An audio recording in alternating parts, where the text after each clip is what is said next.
বিএনপির ভারপ্রাপ্ত চেয়ারম্যান তারেক রহমান বলেছেন, যে কোনো মূল্যে বাংলাদেশে গণতন্ত্র ফিরিয়ে দিতে হবে, দেশের মানুষের ভোটাধিকার ফিরিয়ে আনতে হবে বলে মন্তব্য করেছেন তিনি। যদি গণতন্ত্র প্রতিষ্ঠা করা যায়, তাহলে বাংলাদেশের যে সর্বনাশের খাদের কিনারে চলে গেছে, সেখান থেকে তুলে আনতে সক্ষম হবে। সোমবার খুলনা মহানগর বিএনপির দ্বিবার্ষিক সম্মেলনে ভার্চুয়ালি প্রধান অতিথির বক্তৃতায় এসব কথা বলেন তারেক রহমান। যে হ্যাঁ, একটি প্রক্রিয়া শুরু হয়েছে।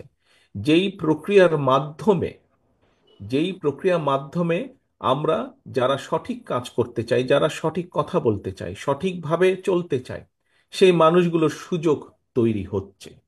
প্রিয় সহকর্মীবৃন্দ, আমি একজন রাজনৈতিক কর্মী হিসেবে দৃঢ়ভাবে বিশ্বাস করি যে পর্যায়ক্রমিকভাবে আমরা সেই মানুষগুলোকে খুঁজে বের করতে সক্ষম হব, যেই মানুষগুলোর প্রত্যাশা এই দেশের বৃহৎ জনগোষ্ঠী, এই দেশ যেই মানুষগুলোর প্রত্যাশা করছে, যে মানুষগুলোর দিকে তাকিয়ে আছে।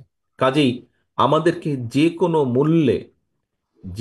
মূল্যে একটি রাজনৈতিক দল হিসেবে, বিশেষ করে গণতন্ত্রের সপক্ষের শক্তি হিসেবে বাংলাদেশ জাতীয়তাবাদী দল আপনাদের সকলকে, আপনারা যারা এখানে শহীদ জিয়ার কর্মী, এখানে যারা দেশনেত্রী খালেদা জিয়ার সৈনিক, আপনাদের সকলকে, আমাদের সকলকে চেষ্টা করতে হবে, অব্যাহতভাবে আমাদেরকে চেষ্টা করতে হবে যে কোনো মূল্যে বাংলাদেশে গণতন্ত্র যাতে ফিরে আসে, যে কোনো মূল্যে বাংলাদেশের মানুষের ভোটের অধিকার যাতে প্রতিষ্ঠিত হয়।